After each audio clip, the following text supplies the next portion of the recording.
Kalaulah baginda Nabi alaihi salatu wassalam yang diajar langsung oleh Allah, yang berikan dia ilmu langsung dengan wahyu, tetap tidak bisa diterima oleh semua orang. Innallaha la yarfa'ul ilma intiza'an yantazi'uhu min qulubil ibad, walakin yarfa'ul ilma biqabdil ulama. Bahkan sebagian besar orang pada waktu itu menolak Nabi alaihi salatu wassalam. Tetapi Nabi sallallahu alaihi wasallam mengajarkan kita untuk tidak patah arang dan tidak pernah berhenti berdakwah. Allah tidak mengangkat ilmu dengan mencabutnya dari hati-hati manusia, tidak, tetapi dengan mewafatkan para ulama. Mana yang lebih afdal, ahli ibadah atau ahlul ilmi? Dari semua sisi ahlul ilmi lebih afdal daripada ahli ibadah. Alhamdulillahi rabbil alamin, wal aqibatu lil muttaqin, wala udwana illa 'alal zalimin. Ashhadu an la ilaha illallah wahdahu la syarika lah, al malikul haqqul mubin, wa ashhadu anna Muhammadan abduhu wa rasuluhu sadiqul amin, sallallahu alaihi wa ala alihi tayyibin wa azwaji tahirati ummahatil mu'minin wa ashabihi alqadatil ghurril mayamin wattabi'ina lahum bi ihsanin ila yaumiddin. Amma ba'du, fa usi nafsi wa iyyakum ayyuhal muslimun wa ayyatuhal muslimat bitaqwallahi azza wa jal rabbil ardi was samawat fa innahu qad fazal muttaqun. Ya ayyuhalladzina amanu taqullaha haqqa tuqatih wa la tamutunna illa wa antum muslimun. Jazakallahu. Bapak dan ibu-ibu, saudara-saudara dan saudari kaum muslimin dan muslimat yang hadir di Masjid Zaid bin Thabit radhiyallahu anhu Pekanbaru, ataupun yang menyaksikan serta mendengarkan melalui media dimanapun berada. Dengan izin Allah SWT, kita hadir di subuh ini. Mudah-mudahan Allah menerima ibadah salat kita, mengabulkan doa, harapan dan permintaan kita. Semoga yang sehat tetap semakin sehat, dan yang sakit semoga Allah sembuhkan, baik yang hadir maupun yang tidak hadir bersama kita. Oleh itu mari kita bersyukur kepadanya, karena kita berharap nikmat ini senantiasa menemani kita sampai akhir hayat kita.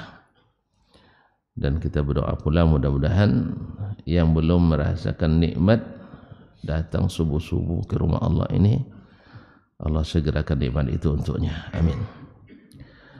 Ma'asyiral kiram, mudah-mudahan salawat dan salam juga memenuhi majelis ini, sebab semakin banyak kita bersalawat dan salam kepada Nabi, maka membuat kita semakin terangkat dan terpuji, dan dosa kita semakin sedikit dan semakin diampuni. Allahumma salli wa sallim wa barik wa zid wa anim ala abdika wa rasulika Muhammad wa ala alihi wa sahbihi wa man tabi'ahum bi ihsanin ila yaumil liqa'i. Kaum muslimin, nyambung yang kemarin Pak ya, nggak mau selesai nampaknya.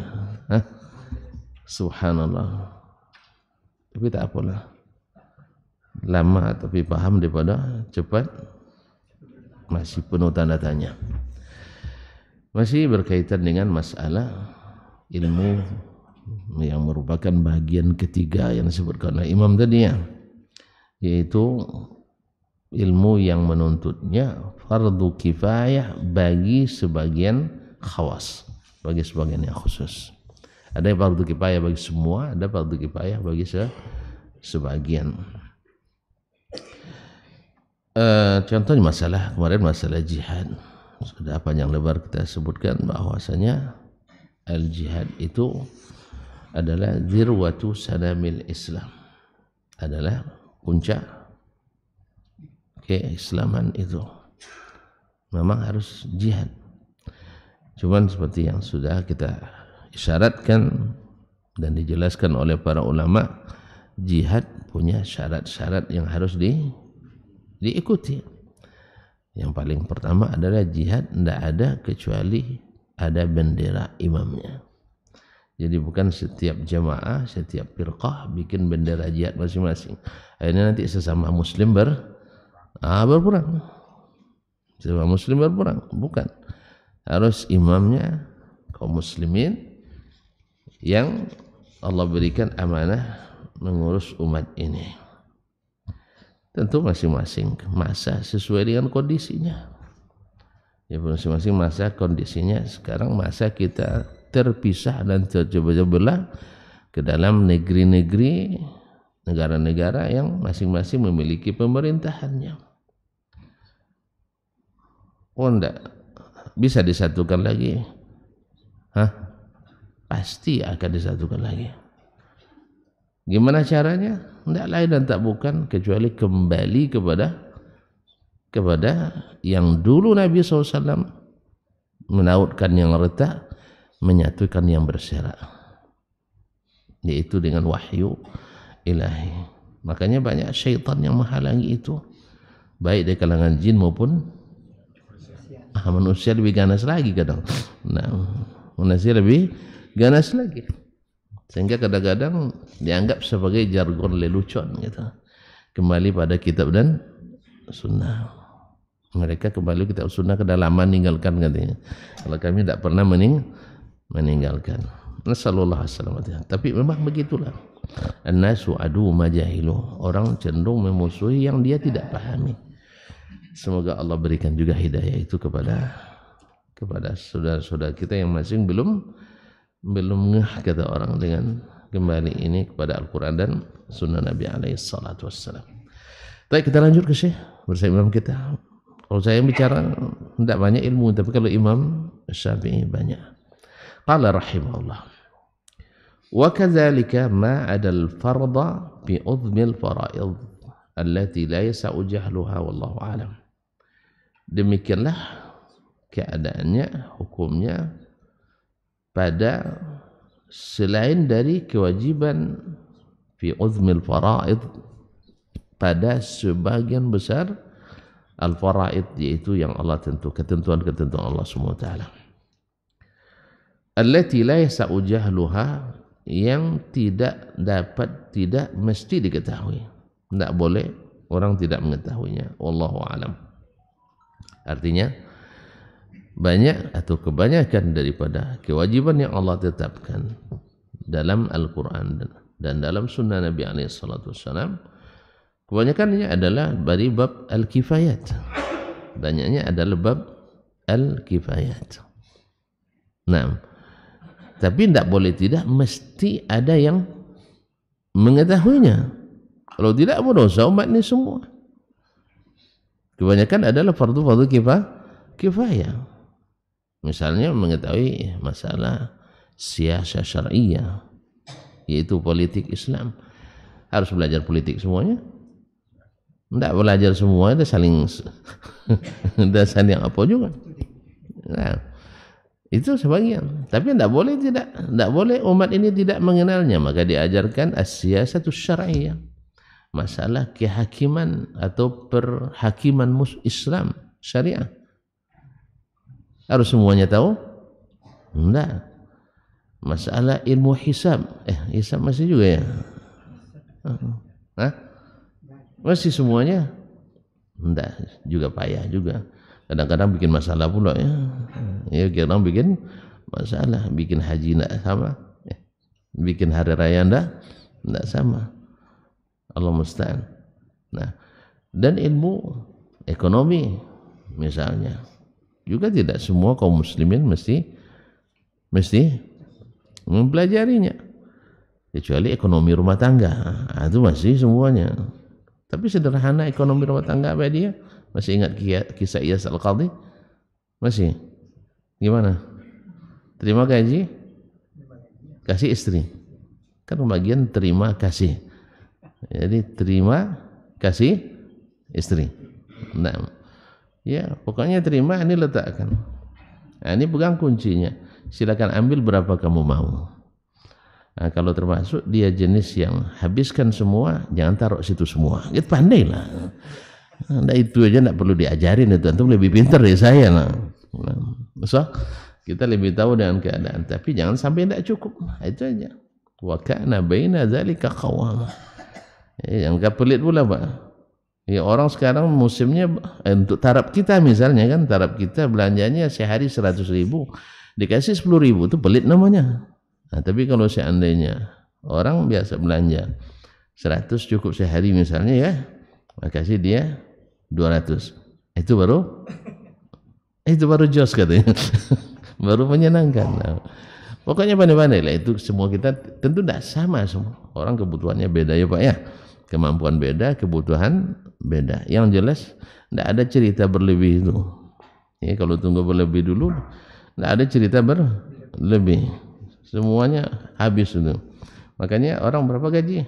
Dia turun pendapatan katanya. Berapa? Kemarin waktu sebelum pandemi dapat juga 300 juta sebulan katanya. Tinggal sekarang 295 juta. Kurang pendapatannya. Sikit. Tidak ada cerita. Kalau tidak syukur itu tidak ada cerita. Iya. Yes, ya. Orang yang mendengar itu dapat 2,950 ya kan. Nah, turun jadi 2,5 juta.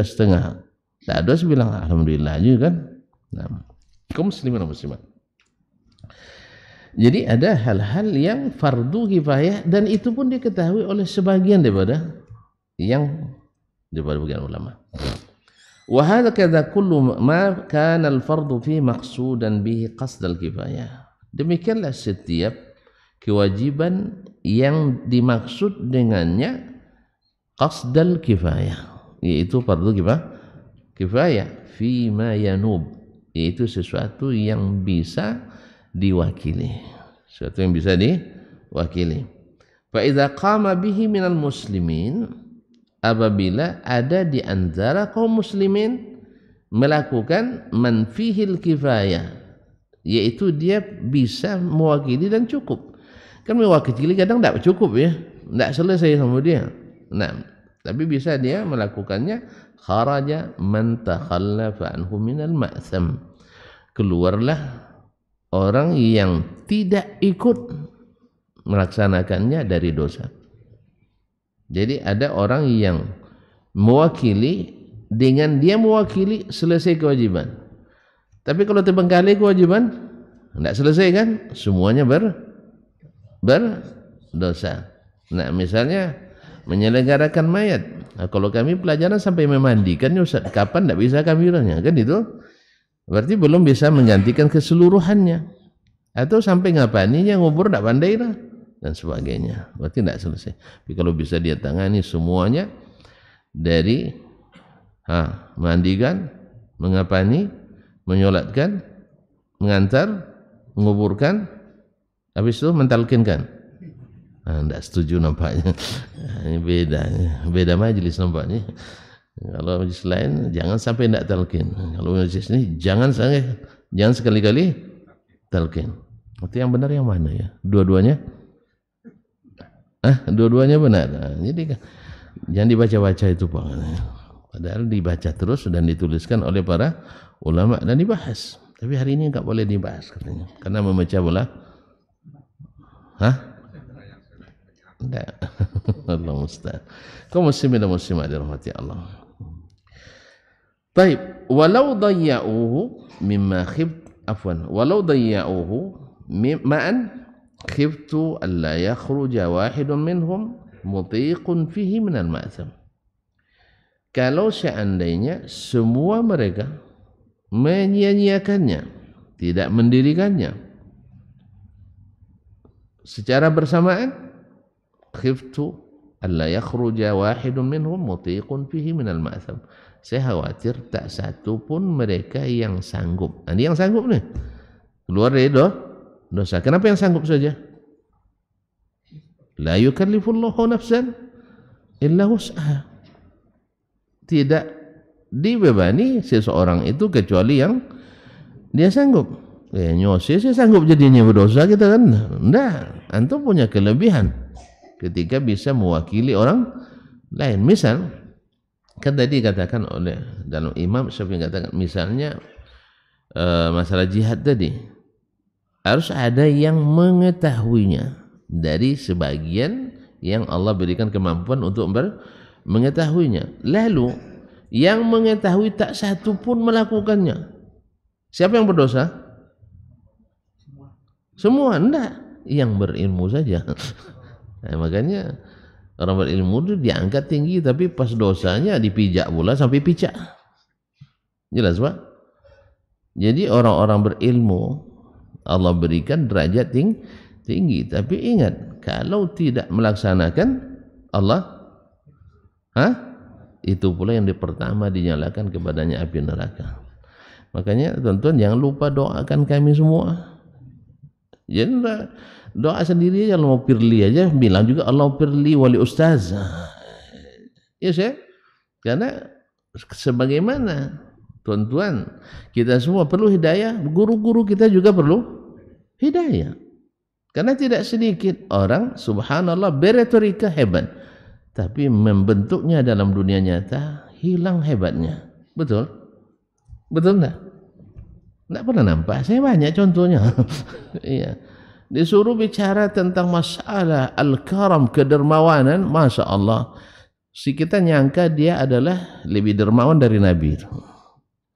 Paham enggak? Tapi pas diapakan sampai kepada proposal, itu yang enggak bisa.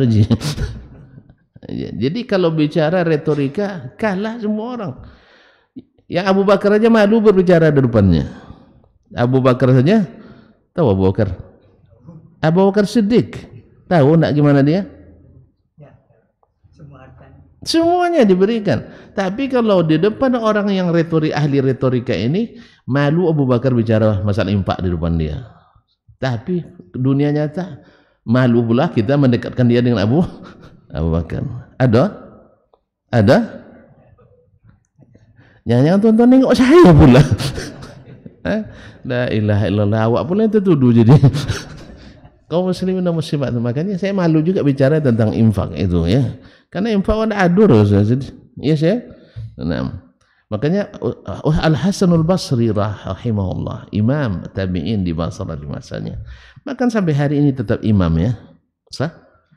Sampai nama-namanya ada di mana-mana di dunia ini. Ya Bang, ini Bang, dulu mungkin ada Pak Hasan Basri ya. Iya, di Sumatera Barat dulu ada Pak Hasan Basri gubernur kan. Ada juga Hasan Basri menteri ya. Dan coba subhanallah, Hasan Basri Indonesia banyak yang kaya-kaya. Nah, dulu si Imam Hasan Basri orangnya terhitung tidak kaya gitu dan zuhud.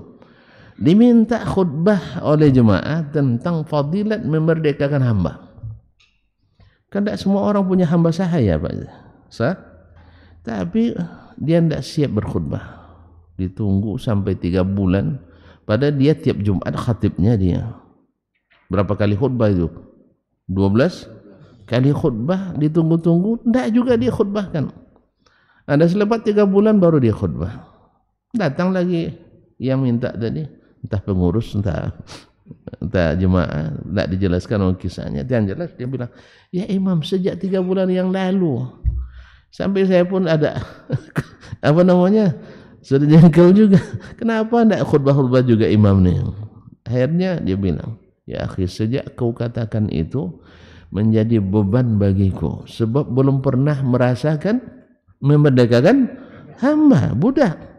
Oleh sebab itu sejak itu mulai saya menabung sedikit demi sedikit, sampai setelah 3 bulan bisa membeli seorang budak dan langsung saya merdekakan. Sekarang baru saya percaya diri untuk mengkhutbahkannya. Karena terasa indah. Ya, kalau sempat Bapak nanti suruh saya khutbah tentang poligami, enggak saya khutbahkan, pahami aja lah. Nah, ya paham aja lah. Enggak berani Ustaz tu. Jelas? Sama juga yang minta tentang masalah hutang Ustaz, enggak pede juga saya. Sampai nanti hutang saya lunas semua. Nah, kalau ada yang mau tahu, mau bayarkan, saya kasih tahu. Kalau enggak, jangan tanya-tanya. Doakan aja lah, bantu dengan doa. Iya, kadang-kadang ketika saya bilang ini mahasiswa saya sedih, saya tanya, jangan sedih, enggak usah sedih, doakan aja. Soal tuan-tuan enggak akan bisa bantu juga, saya bilang. Cuman biar tahu aja, kalau sempat saya pelit-pelit sedikit, pahami aja Ustaz sedang itu masalahnya. Jadi kalau tuan-tuan nengok saya seneng agak kurang gairah, pahami aja lah ya. Jadi masalah utang tolong jangan saya khutbahnya, tuh suruh yang lainnya yang bebas dari utang. Kalau saya belum, saya terus terang ini. Ada yang mau tahu, hubungi di nomor khusus. Di WA Pri atau di Japri. Insya Allah saya bentangkan seluas-luasnya. Tapi kalau tidak ada minat jangan, nanti nyesal. Nanti menyesal. Banyak rupanya. La haula wala quwata illa billah. Jadi kaum muslimin dan muslimat dirahmati Allah. Jelas? Jadi orang yang diberikan kemampuan lalu tidak mendirikan. Padahal itu tidak wajib bagi semua orang memiliki kemampuan itu. Apakah semua orang wajib mengetahui cara penyelenggaraan jenazah? Nah. Tapi mesti ada yang mengetahuinya. Alhamdulillah hari ini sudah banyak ikhwah kita di setiap masjid ada istilahnya fardu kifayah ya. Iya. Alhamdulillah di masjid ini ada, di masjid sana ada, masjid. Alhamdulillah ada ramai. Bahkan ambulan pun ada. Tapi orang nengok ambulan dari Solo Pulau. Ya enggak, saya nengok ambulan awak pulau diangkut sini nanti. Allah musta'an. Tapi ala kulli hal, mudah-mudahan juga termasuk mengingatkan pada kematian dan supaya kita menghargai kesehatan. Ma'asyarul kiram. Jadi orang yang punya kesanggupan di antara mereka yang tidak melakukan kena dosa. Yang tidak punya kesanggupan tidak dosa. Apa sebab? Karena kewajiban mengetahuinya juga kifayah dan kewajiban melaksanakan sebagian dari yang punya kesanggupan mengetahuinya juga kifayah. Nah, oleh sebab itu jangan menyesal punya kesanggupan, syukur. Tapi menyesallah ketika kita punya kesanggupan tidak mendirikannya. Bal la asyukku insyaallah. Saya tidak ragu sedikit pun insyaallah bahwa mereka berdosa. Apa dalil? Liqaulihi, karena firman Allah SWT, illa tanfiru yu'adzibukum azaban alimah. Kalau kalian kan disuruh infiru khifafan aw thiqalan, ya. Pergilah kalian berangkat berjihad baik dalam keadaan ringan. Artinya bukan musim sulit. Kita punya persenjataan lengkap, personil ramai dan kondisi tidak tidak menyulitkan. Atau wasiqalan, atau dalam kondisi yang sulit seperti perang Tabuk. Waktu itu jarak jauh, kendaraan kurang, makanan kurang, tapi harus ikut karena ini perintah dari Rasulullah, perintah dari pemimpin bahwa pergi berjihad harus berangkat. Nah, illa tanfiru, kalau kalian tidak mau pergi berangkat padahal sudah diperintahkan oleh imam, apa hukumnya? Yu'adzibukum, Allah akan azab kalian. Azab biasa? Tidak, azaban alimah. Oleh sebab itu disebutlah bahwa sesungguhnya tidak mengikuti perintah imam dalam masalah jihad adalah dosa besar. Karena ancamannya azab. Setiap perbuatan yang diancam dengan azab maka dianggap disebut dosa besar. Kaum muslimat dirahmati Allah. Imam Syafi'i, saya tidak ragu dia berdosa karena dia punya kesanggupan dan punya kemampuan. Nah, qala fama ma'naha. Nah, berkata penanya, fama ma'naha, apa maknanya ini, apa ilatnya ini? Qultu, aku jawab, ad-dilalatu 'alaiha anna takhallufahum minan nafiri kafatan la yas'uhum, yaitu dalilnya atau penunjukan dalilnya anna takhallufahum, bahwa mereka tidak pergi. Takhalluf artinya tinggal di belakang. Takhallafa ini tinggal di belakang berarti tidak pergi. Minan nafir, ketidakpergian mereka, minan nafir, tidak mengikuti perintah untuk keluar berjihad, kafatan, seluruhnya, la yasauhum, itu tidak boleh mereka lakukan. Tidak boleh mereka lakukan. Wa nafira ba'dihim idza kanat fi nafirihi kifayah, dan perginya sebagian dari mereka apabila pada kepergiannya itu sudah mencukupi. Misalnya diperlukan personil 200, sudah keluar 200, yang lain nah, hanya menguatkan. Kalau sudah dia pergi dan sebagian itu sudah mencukupi, yukhriju man takhallafa minal ma'tham, ini membuat orang yang tidak ikut keluar dari dosa. Tapi kalau tidak keluar semuanya, lalu tidak cukup yang diperlukan, tidak terlaksana apa yang diperintahkan, maka semuanya berdosa, insyaallah. Li'annahu idza nafara ba'dhum waqa'a 'alaihim ismun nafir, karena apabila sebagian mereka pergi keluar berjihad, maka perintah atau nama an-nafir, perintah untuk berangkat berjihad, sudah terlaksana. Nah, dan lebih khusus lagi kalau seandainya di absen namanya, Dasman berangkat, Pak Edi berangkat, Syekh berangkat, dan seterusnya. Kalau sudah itu alat ta'yin lagi, bukan kifayah lagi, itu sudah ain sifatnya. Nah, atau misalnya semua suku Domo berangkat, ya, suku Piliang enggak, misal, dan sebagainya.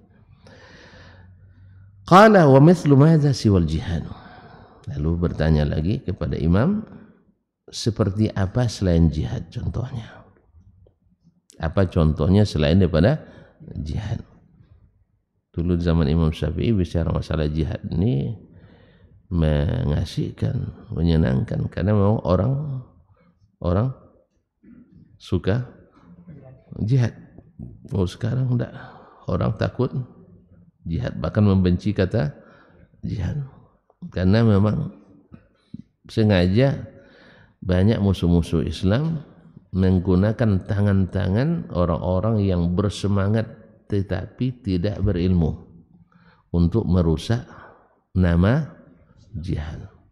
Dia bertindak jahat atas nama jihad, sehingga kadang-kadang ya orang-orang yang bicara jihad pun dicurigai pula. Apa sebab? Tadilah karena masalahnya ada sebagian yang tidak berilmu, seperti Khawarij, seperti cerita panjang lebar kemarin, ya disuruh nanya ke syekh atau ulama besar, dia bilang, oh, kan sering saya pernah lama berdiskusi, bahkan berdebat dengan guru saya dulu, sampai marah pula pada saya. Ya, bertanyalah dulu Syekh bin Baz, Ibnu Utsaimin, itu alat pemerintah tuh, katanya. Itu gimana lagi?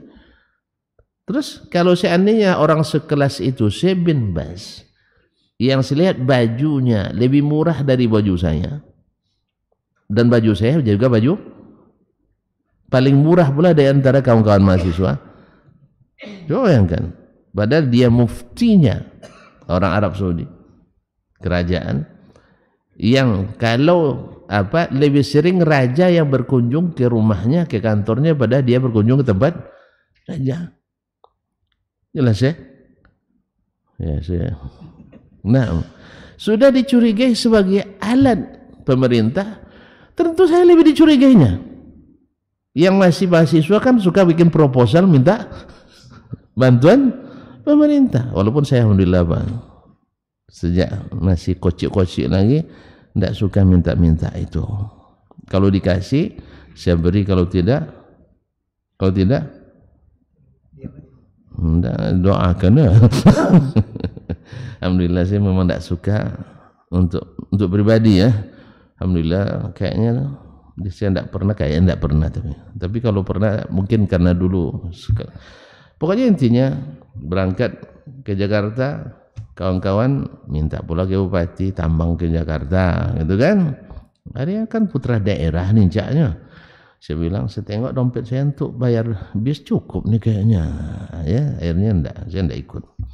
Terima di Madinah, kawan-kawan minta pula untuk ngurus paspor, untuk ongkos juga pesawat ke Jakarta kan. Bisa lihat juga dompet saya lumayan cukup juga ngurus paspor. Walaupun lebih mahal dari orang lain. Karena yang ngurusnya pemilih.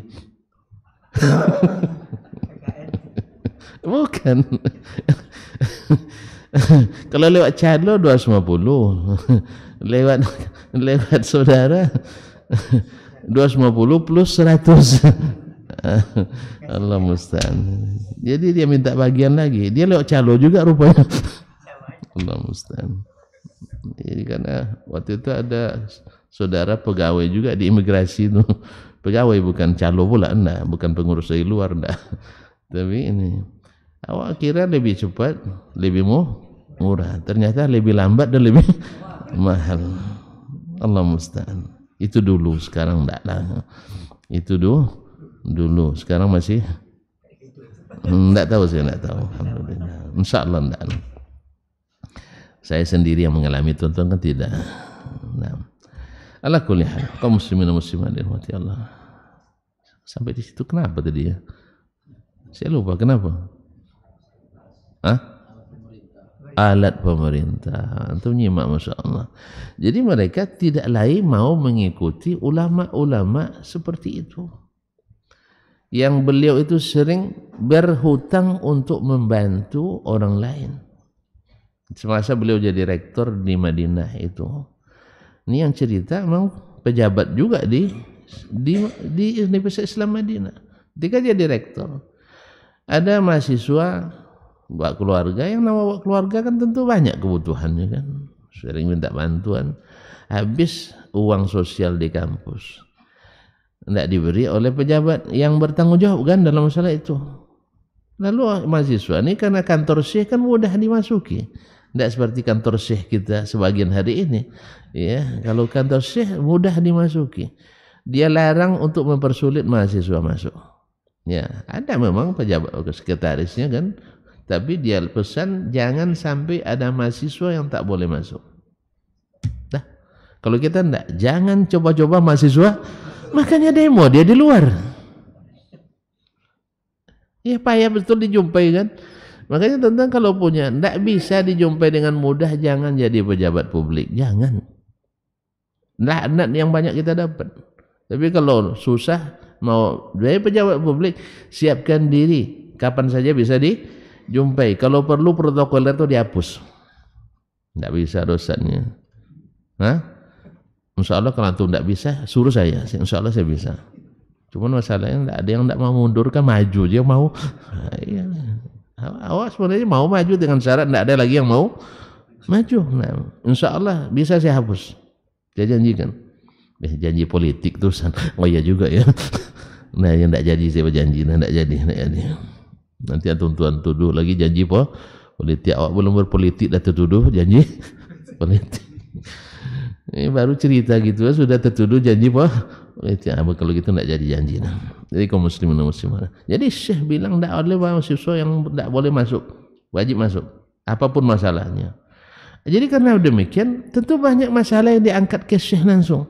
Di antaranya masalah tadi, Syekh, saya dah minta ke sunduk bir tadi ke sunduk sosial, tapi tidak ada lagi kata uangnya. Dia langsung telepon aja, angkat. Syekh Abdullah, fulus agak sunduk entah. Duit untuk sosialnya, bantuan mahasiswa dah habis. Naam ya Syekh, entah. Tapi boleh tidak saya berhutang? Kira-kira kalau rektor minta berhutang ke keuangan, ditolak? Nanti kena pena Bapak. Walaupun saya tidak seperti itu. Akhirnya boleh Syekh. Dia akhirnya beri anak ini, ditanya, kamu butuh berapa? Berapa butuh? Oh enggak, alhamdulillah. Bilang kalau antum bilang tadi saya kasih. Nah, berapa butuh? Misalnya dia butuh 500 rial sih. Dah, catat ambil 500 pergi sekarang ke dia. Dapat. Utang sih. Kadang-kadang sampai utangnya setahun itu sampai 1.500.000. Bukan rupiah, rial. Untuk bantu orang. Nah, Orang seperti ini dituduh oleh orang-orang yang tidak menghormati ulama sebagai alat pemerintah.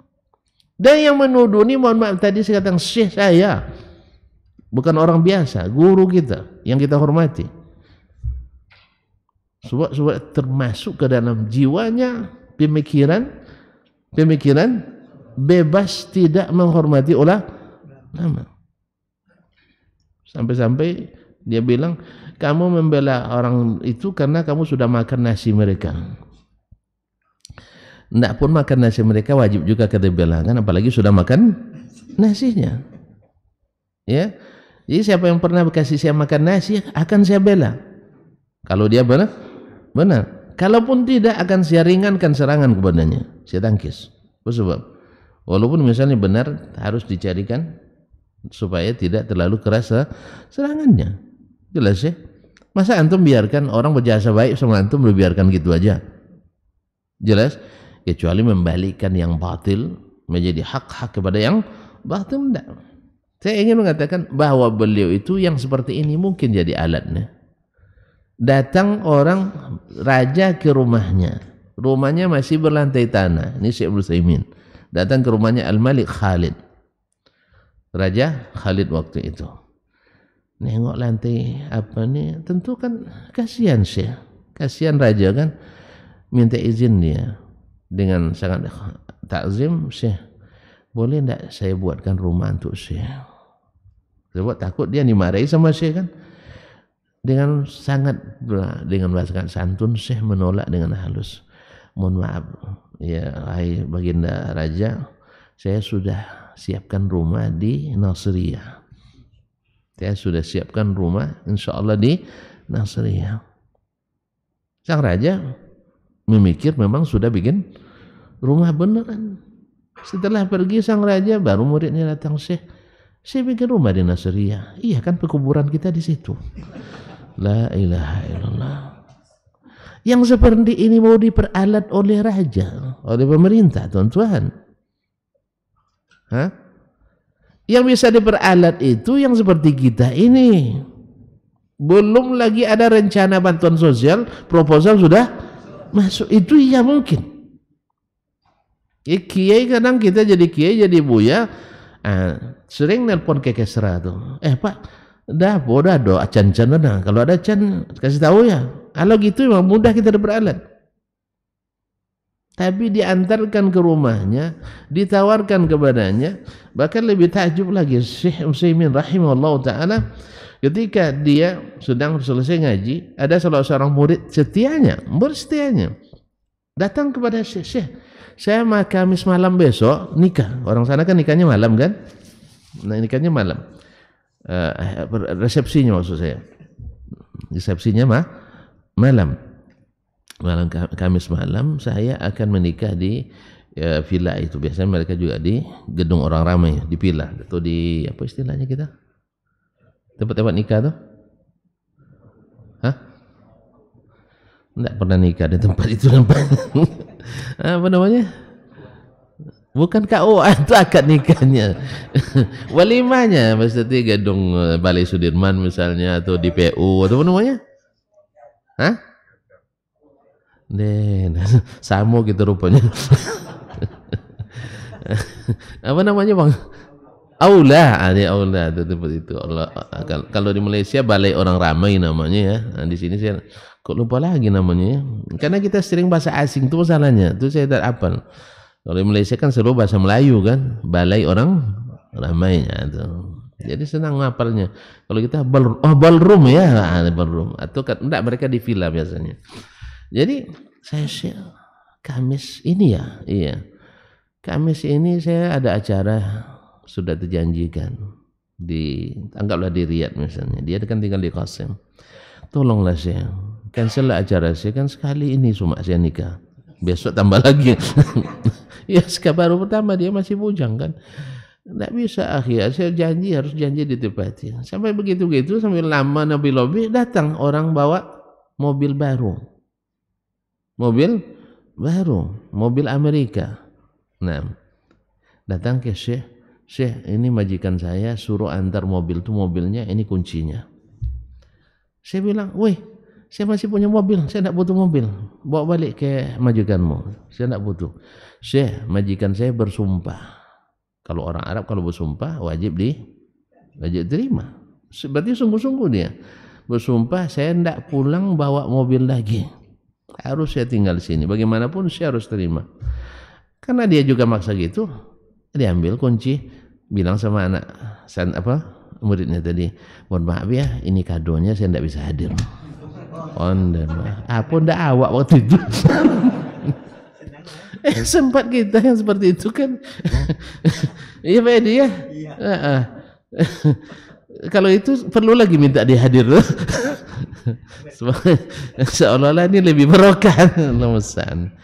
Karena memang beliau tidak bisa hadir, janji dengan Allah. Nah yang seperti ini tuan-tuan mungkin jadi alat pemerintah. Makanya kita harus berbaik sangka pada orang-orang yang Allah berikan kemuliaan dengan ilmu tadi. Tadi lagi, kembali lagi, baju saya juga lebih mahal dari bajunya beliau. Padahal baju saya yang termurah pula di antara mahasiswa. Jadi kaum muslimin, bertakwalah kepada Allah. Sebagaimana Khawarij dulu sesat karena mencurigai para sahabat. Karena tadi mereka melihat zahirnya. Apa kata Utsman, mereka mau aja diam aja, mendiamkan. Subhanallah. Antum tahu enggak Utsman tuh dijamin masuk surga. Lupa mereka itu semua. Yang hadir itu ada di antaranya Abdurrahman bin Auf, bin Abi Waqqas yang dijamin masuk surga. Dan Utsman radhiyallahu anhu yang Nabi katakan setelah ini Utsman tidak masalah apa yang dia lakukan. La ilaha illallah. Hilang semua itu gara-gara tertutup oleh hawa. Tertutup oleh hawa, sebagaimana juga mereka itu. Hilang dari ini hakikatnya, sehingga mereka katakan alat pemerintah. Sama dulu seperti itu, sekarang juga seperti itu. Kalau kita bilang kembali kepada ulama rabbaniyin, mereka itu hanya umara. Ini tertulis dalam buku-buku mereka, dilafazkan dalam ceramah-ceramah mereka, dan saya mendengar sendiri dengan telinga sendiri. Sampai berhebat pula, kena marah pula saya jadinya. Wong togelah banyak nasi nak doang makannya. Itu gimana pula? Inyo banyak jo nasi makan. Iya, kan nerima bantuan juga dia. Nerima bantuan, nerima bantuan. Tapi begitulah, sudah terpatri subuhat itu dalam diri dan sudah hilang. Makanya jangan coba-coba dengarkan subuhan. Coba tengok saudara-saudara sekitar hari ini. Hati-hati dengan Wahabi, kejam, suka numpahkan darah. Habis itu pas dapat naik haji, gembira dia. Itu hilang. Mana yang numpah darah? Tidak tahu. Tapi tetap juga percaya. Apa sebab? Hawa. Yang penting bagaimana orang melecehkan, meremehkan dan menghina karena tidak sepaham dengannya. Itu aja targetnya. Soal benar tak benar, jujur tak jujur yang memfitnah. Kan kitab Fitnatul Wahabi yang ditulis oleh pendusta itu Ahmad Zaini Dahlan, mohon maaf ya, karena memang banyak dusta dia tuliskan di dalamnya, yang dia sendiri tahu dia berdusta di dalamnya. Tapi subhanallah jadi rujukan utama untuk membuat fitnah-fitnah tersebut. Nasallallahu alaihi wasallam. Kaum muslimin dan muslimat yang dirahmati Allah Subhanahu wa taala. Lama jadinya. Ya gara-gara tadi. Gara-gara lain tadi. Jihad itu jadi buruk gara-gara orang jahat. Mungkin dia tidak bermaksud jahat, cuman karena tidak mau merujuk ulama yang mumpuni, yang rabbani. Akhirnya mereka merujuk para pemikir-pemikir, dai-dai yang masih dibanding dengan ulama itu masih junior-junior, mungkin bagi mereka itu sudah hebat sekali, sehingga mendengarkan subuhat ini dan meninggalkan para ulama karena tadi mereka tidak paham hakikat para ulama itu, dan yang menyaksikan akan melihat susah mencari orang seperti mereka di hari ini. Di hari sekarang ini mereka bisa diberikan, diantar ke rumahnya, mereka tolak. Tentu kita yang biasa ngantar proposal tentu mengira mereka juga seperti itu. Makanya para ulama jangan suruh dia buat proposal. Dan sekali lagi juga ada kadang-kadang sebagian dulu banyak yang datang, Ustaz saya punya tanah di mana, di Rimbo Panjang berapa 2 hektar, tapi tolong bangun cepat ya Ustaz. Ustaz di mana pula Ustaz nak bangun cepat, duit ndak ada. Harusnya nak ni Ustaz ni 2 hektar Ustaz, ini 2 miliar, tolong bangun cepat. Cepat selesainya itu. Nanti kalau Ustaz yang ndak punya duit disuruh bangun cepat, bikin proposal. Kalau bikin proposal tahulah tentu. Kadang-kadang ada potongannya juga. Kadang-kadang ada potongan. Tidak diterima sayang, diterima pusing. Iya. Ya kan ada bantuan Ustaz 50 juta, tapi 25 untuk Ustaznya. Ya. Ada enggak? Ada. Ya tidak diterima. Sudah terlanjur proposal masuk. Diterima. Tersisa hati. Sampai mati tidak lupa tu. Sampai mati tidak lupa kita. Kenapa saya tanda tangan kemarin? Ikut pula saya riswa dalamnya. Ar-Rasi ini baca juga Ar-Rasi wal Murtasi benar. Penyogok dan yang disogok masuk neraka. Setiap dibaca hadis tu pusing pula kita. Nah, setelah itu masjid ini dibuat juga selesai. Nah, ada kuliah. Jadi makanya kaum muslimin dan muslimat dirahmati Allah. Beda mereka dengan kita seperti itu. Nah, kaum muslimin dijawab, wa mislu madza siwal jihad. Selain jihad, contohnya apa lagi wahai Imam Asy-Syafi'i rahimahullah? Qultu as-salatu 'alal janazah. Contoh lain adalah salat jenazah. Wa dafnuha, dan menguburkannya. Kok dibedakan salat dengan menguburkan? Ada yang tahu? Hah? Enggak, udah sebut memandikan lah. Ini berdasarkan hadis Nabi SAW. Siapa yang menyelenggarakan jenazah sampai disolatkan, baginya 1 qirat. Kemudian siapa yang menyelenggarakan sampai dikuburkan, baginya 2 qirat. Jadi 1 qirat itu sampai disolatkan. Dapat 1 qirat lagi kalau ikut menguburkan. Jadi prosesi sampai solat kan, menunggu, melayat, dimandikan, dikafani, habis itu disolatkan. Lama juga kan? Habis itu pergi mengantar, mengiringi sampai dikuburkan. Tidak ada ditalkinkan. Hah? Sampai ditalkinkan? Hah? Tidak ada ya? Sampai dikuburkan aja. Subhanallah, sampai dikuburkan. Jadi Imam Syafi'i menyebutkan ini karena pakainya tadi, sampai disolatkan dan sampai dikuburkan, karena masing-masing ada bagiannya. La yahillu tarkuha, tidak halal ditinggalkan. Wa la yajibu ala kulli man bihadratiha kullihim huduruha, tetapi tidak wajib pula semua orang yang ada di situ menghadirinya. Cuman kalau tidak hadir rugi kan? Kalau tidak hadir rugi, itu aja masalahnya. Ya, tidak ada kerjaan bisa juga, karena kalau biasanya kalau meninggal itu orang maklumi semua kan, uzur yang diterima kan, masuk nak kantor misalnya, kenapa antum terlambat masuk? Pak, tetangga saya meninggal, dihukum juga? Hah? Kalau dihukum didoakan bapak meninggal nanti semua orang, tidak mungkin. Rata-rata kalau uzur meninggal dan uzur sakit adalah uzur syar'i diterima orang. Tetapi kalau seandainya ada hal mustahak yang tak bisa dia tinggalkan. Contoh, kita yang guru-guru ini kadang ujian sudah masuk, pelajaran belum selesai. Pekan lalu ini meninggal, pekan sebelumnya ini meninggal, ya sekarang ini meninggal. Sudah 5 kali tidak masuk. Bagaimana caranya? Hah? Terpaksa lagi mengajar. Ini fardu ain. Sahih? Mengajar. Fardu ain enggak? Fardu ain bagi saya, bagi bapak enggak ada fardu kifayah. Bagi saya, karena saya ditulis itu dosen ilmu Al-Quran dan tafsir. Diberi kelas ini, kelas ini. Akhirnya karena ini fardu ain, waktu tidak ada lagi untuk mengganti, maka mungkin saya tidak bisa menghadiri. Mohon maklumi. Yang mati insya Allah memaklumi itu, karena doanya sampai. Yang hidup ini kadang tidak datang Ustaz ya. Iya Pak Edi, mohon dimaklumi ya. Ya mana tahu suatu saat. Ya saya sedang di Arab Saudi, Bapak duluan. Ya, insya Allah beritanya sampai, insya Allah saya doakan. Bapak butuh doa saya tuh saya datang. Hah? Kalau sedang di Arab Saudi, doa ada ya. So kalau datang pakai ilmu pecah rogo saya. Ada pula ilmu namanya pecah rogo sampai 73 tempat kisah kita hadiri. Kabarnya yang paling anda usah nanti jadi fitnah, panjang cerita nanti.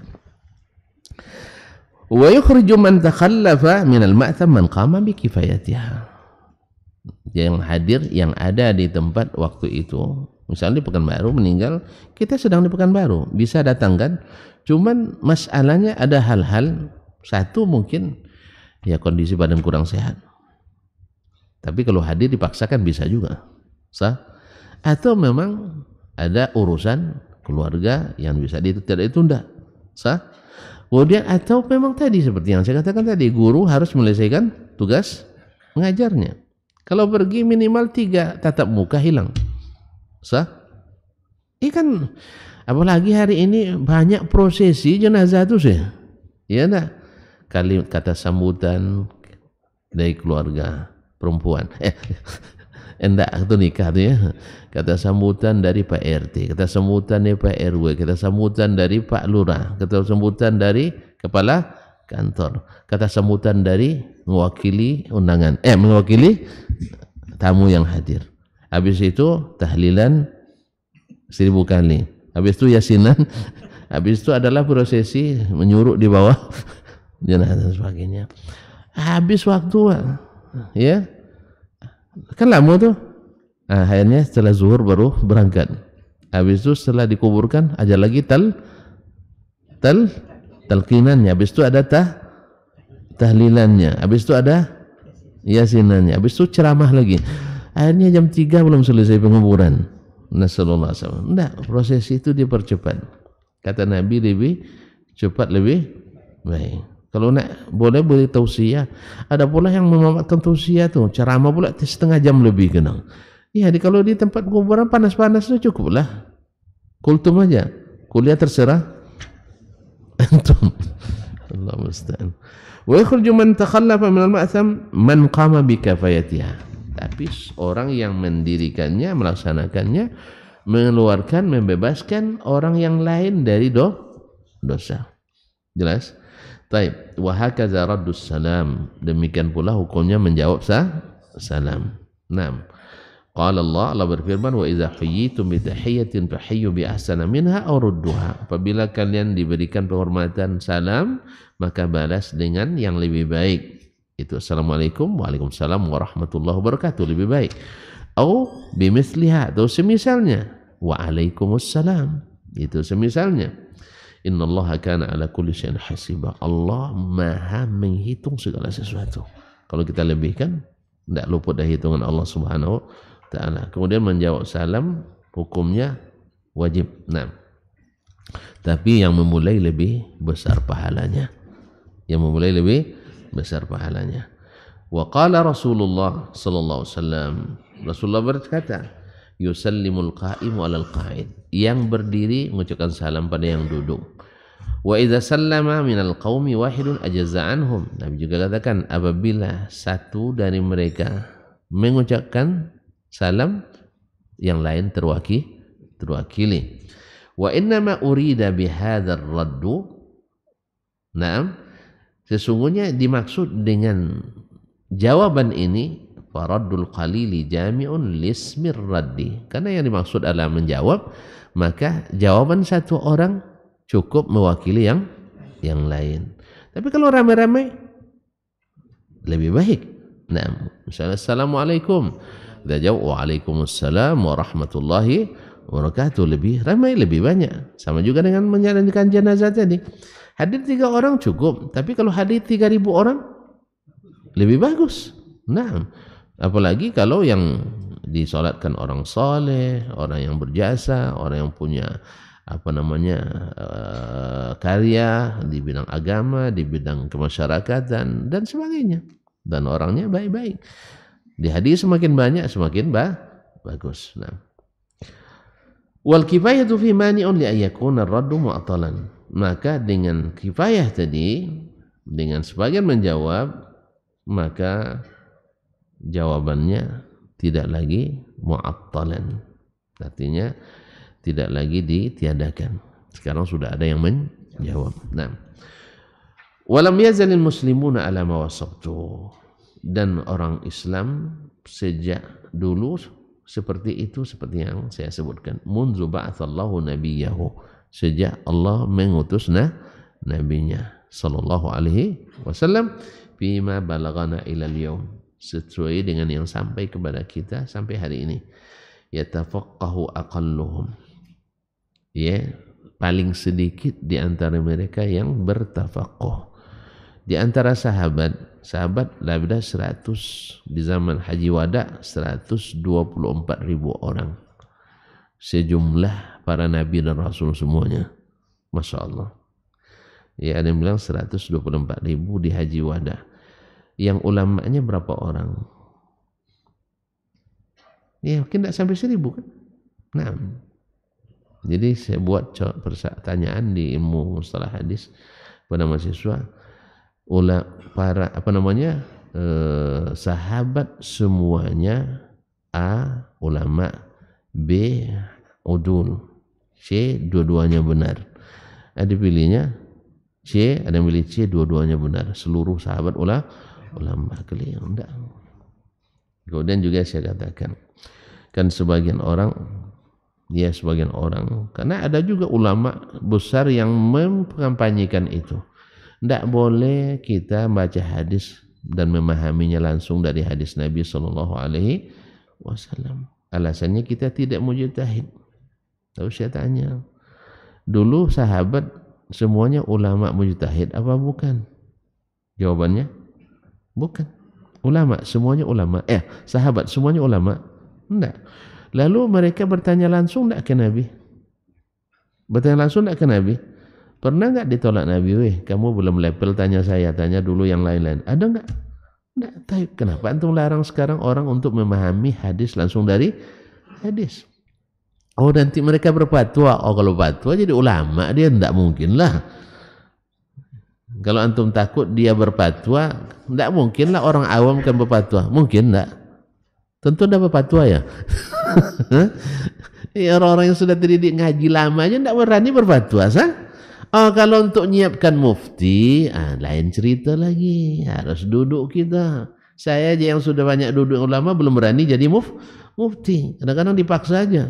Itu masalahnya. Banyak masalah yang kadang-kadang sengaja saya diamkan, bukan saya tidak tahu jawabannya, tapi saya masih ingin orang lain yang menjawab. Karena konsekuensi fatwa itu berat. Tapi karena didesak terus, berulang-ulang pula di WA kan, tolong jawab Ustaz, dan segera pula minta jawaban. Allah Ustaz. Kalau bisa tanya pada yang lain, sah? Karena konsekuensinya berat. Nah, kalau untuk fatwa, iya harus duduk lama menuntut ilmu dengan para ulama. Dan orang awam pun memang duduk juga dengan ulama. Karena tidak semua hadis bisa dipahami langsung, tapi kebanyakan hadis bisa dipahami langsung. Masa antum man kana yu'minu billahi wal yawmil akhir falyukrim jarahu, siapa beriman pada Allah dan hari akhirat hendaklah memuliakan tetangga. Tidak pandai memuliakan tetangga? Paham tak? Jangan disakiti. Ya, saling memahami. Ya kan? Ada yang ganggu dari mereka, ya kita tahan. Kalau kita terganggu, mereka terganggu oleh kita, mereka tahan pula itu. Paham kita semua itu. Tidak perlu pakai ahli ijtihad pula untuk itu. Ya kan? Kemudian yusallimul qaim alal qa'id, yang berdiri mengucapkan salam pada yang duduk. Makanya saya karena di atas mengucapkan salam pada yang duduk di bawah. Perlu juga mujtahid untuk memahami ini. Apabila bersin seseorang, ucapkan alhamdulillah. Yang di samping bilang yarhamukallah, lalu dijawab, perlu juga mujtahid nih? Kan tidak juga. Jelas ya? Maka dosa yang paling cepat dihukum, dicepatkan hukumnya adalah durhaka pada orang tua. Perlu juga mujtahid nih? Tidak perlu. Itu yang kita maksudkan bisa belajar langsung pada Al-Quran dan hadis. Tapi dengan syarat antum paham bahasa Arab. Kalau tidak paham bahasa Arab, dengar terjemahannya dari Ustaz. Alhamdulillah kita juga belajar dengan guru-guru kita. Dulu sebelum tuan-tuan duduk seperti itu di situ, saya di situ. Sampai Syekh bilang, kamu mau duduk sini ya? Ya, harus sabar dulu duduk di situ. Berapa lama Ustaz? Mungkin saya sampai mati antum belum bisa duduk di sini. Akhirnya kita sabar lama di situ. 7 tahun di Pondok Pesantren Darun Nahdhah. 2 tahun di Lipia Jakarta. 15 tahun di Madinah. Belum juga cukup. Kemarin dipanggil lagi ke Jakarta, isi baterai lagi. Datang masyayikh dari Arab Saudi. Subhanallah, memang enak. Bahkan saya minta sama menterinya waktu itu, Syekh, saya kalau boleh nak daftar lagi kuliah di Madinah. Jangan wang julang ninya anak lagi katanya. Enggak, saya mau belajar lagi. Apa sebab? Ketika saya terdaftar mahasiswa, salah orang memaklumi. Masih mahasiswa. Iya. Kemudian tidak membantu keluarga dengan secara ekonomi. Orang maklum masih mahasiswa. Kalau sekarang tidak ada bantuan sedikit, nah cuma mama dokternya. Cuma mama dokter di luar negerinya. Tidak pernah dapat THR-nya. Iya enggak? Tapi ketika jadi mahasiswa, tidak ada komplain itu. Mama kalian tuh kan masih belajar tuh, harusnya kita yang beri, kan? Untunglah dia gratis. Sekarang enggak, kalau pulang, mama pulang enggak mau pulang.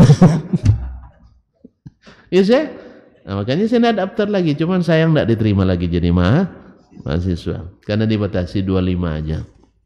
Serius, kalau ada yang mau biaya saya belajar lagi luar negeri, siap saya belajar lagi. Ya saya, tapi dengan syarat bawa istri saya, jangan sendiri aja. Nah, kemudian tugas-tugas saya digantikan, ada yang gantikan. Nah, Ma'asyarul kiram, enak belajar itu. Enak belajar. Jelas? Jadi duduk di situ dulu ya. Sabar ya. Insyaallah. Mungkin setelah saya tiada duduk itu. Dulu kan Abu Yusuf Al-Qadhi oleh gurunya Abu Hanifah juga gitu. Semasa Abu Hanifah dia udah mulai bikin majlis lagi, akhirnya diuji Abu Hanifah, ternyata tidak bisa dia jawab. Siapa dulu yang uji? Abu Hanifah gurunya. Akhirnya sadar, rupanya isyarat dari guru saya, selama guru masih hidup saya masih harus duduk di situ. Duduk lagi dia, Pak. Padahal memang dia sudah alim, tapi alim itu belum tentu semuanya paham. Ya Pak ya, dia ilmu banyak, tapi cara menerapkan ilmu itu belum paham. Kita banyak seperti itu. Ilmu tinggi, hafalan bagus, tapi mentanzilnya, mengaplikasikannya belum semua ahli. Oleh sebab itu maka saya mau belajar lagi. Ya sih, alhamdulillah memang dapat banyak faedah kemarin. Ketika tidak lama juga, sekitar 4 hari cuma, masya Allah. Bahkan dalam perjalanan kemarin dengan Syekh Abdul Hasan ke Jember, ya dia dan tawaduknya dia bilang banyak belajar dari saya. Saya bukan karena tawaduk, memang saya banyak belajar dari beliau. Ya sih. Jadi masing-masing, subhanallah. Kalau bisa kita sering berjalan nih Ustaz, saya bilang kan. Dia bilang juga, saya juga sudah lama nunggu-nunggu momen seperti ini. Alhamdulillah. Jadi saling memberikan faedah. Masyaallah. Ada yang menyekolahkan saya lagi? Baik. Barakallahu fikum. Kaum muslimin. Kemudian wa yashhadul janaiz wa ba'dhum, sebahagian dari mereka ikut menyelenggarakan jenazah, yang lain tidak. Sejak dulu sampai hari ini. Wa yujahid, sebagian berjihad, sebagian tidak. Sahih? Sejak zaman Nabi SAW.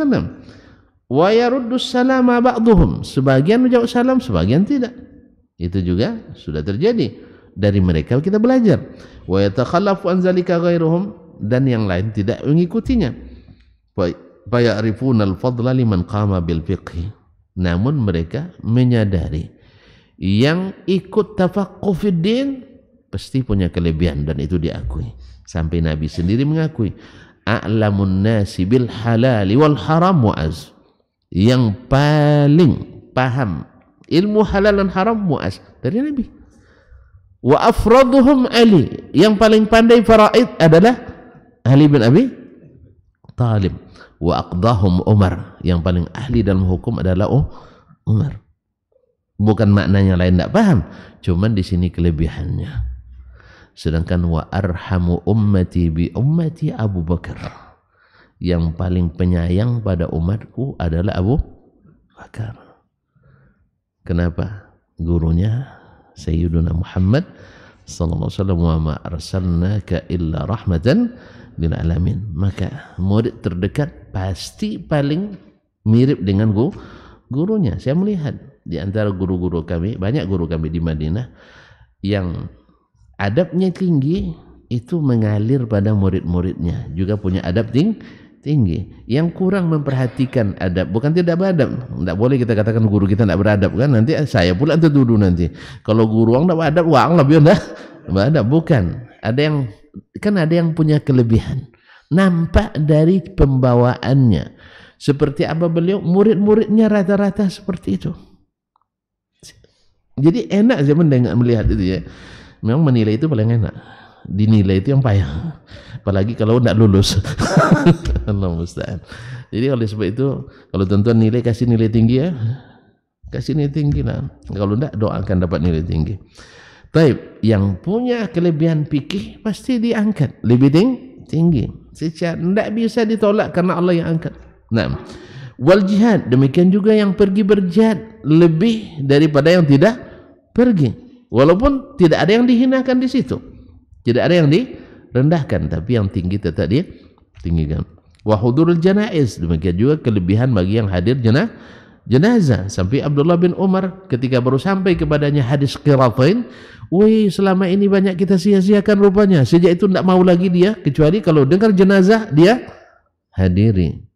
Ada qirat, ditanya qirat seperti apa, sebesar gunung Uhud. Wallahi qad dayya'na qararita katsira. Selama ini kita sia-siakan. Karena dia paham bahwa banyak yang tidak hadir tidak apa-apa. Ternyata rugi. Makanya diusahakannya hadir selalu. Wala yu'assimuna man qasura an dzalik, dan mereka tidak mengatakan berdosa orang yang tidak mendirikannya. Yang tidak punya kesempatan untuk ilmu tidak didosakan. Tentu yang khusus ya, tadi kifayah masalahnya ya. Atau yang pergi berjihad, yang tidak pergi bukan karena tidak mampu, tidak dianggap berdosa. Bahkan karena ada halangan tetap dapat pahala. Sama juga orang yang kalau dia niatkan, andainya saya mampu, saya akan menjadi seorang faqih, saya akan menuntut ilmu, walaupun dia tidak jadi, tapi dia berpahala dengan niatnya tadi. Atau setidaknya kalau kita sudah tidak mampu lagi, kita berikan kepada yang mampu. Anak-anak kurang mampu, tapi dia punya keinginan, punya kecerdasan, punya tekad, punya keikhlasan. Secara finansial dia tidak memiliki biaya, kita punya biaya itu, walaupun bukan anak kita. Karena berapa banyak anak-anak orang kadang-kadang dididik lebih baik daripada anak kita. Kan doa seorang mukmin pada saudaranya yang mukmin itu sampai sahih untuk seorang mukmin, apalagi orang yang kita berjasa kepadanya. Tidak pun didoakannya kita sudah dapat pahala, kita ini penyebabnya. Maka tidak ada rugi untuk menciptakan para penuntut ilmu yang dibiayai oleh orang-orang yang mampu. Wabillahi taufiq. Idza kana bihadza qa'imuna bi kifayatihi, dengan syarat ada yang melaksanakannya sebagian dari mereka sehingga cukup bagi yang lain. Dah, alhamdulillah cukup sampai di sini. Ya, yang lain besok saja. Insyaallah taala masuk nanti dalam bagian dari ulumul hadis, dan juga tidak lepas dari ilmu usul al-fiqh. Wabillahi taufiq wa hidayah. Mohon maaf dan terima kasih karena sudah terbit cahaya. Ya, mungkin dah lama juga tadi kita nengok-nengok keluar, saya yang tidak perhatian. Wabillahi taufiq wa subhanakallah bihamdik asyhadu an la ilaha illa anta astaghfiruka wa atubu ilaik. Wassalamualaikum warahmatullahi wabarakatuh.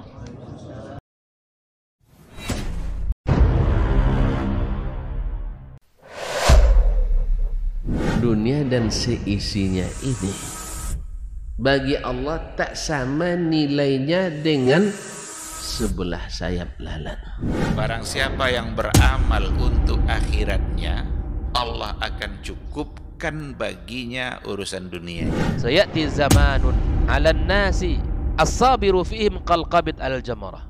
Akan ada satu masa di akhir zaman yang berpegang teguh dengan agamanya seperti orang yang sedang memegang bara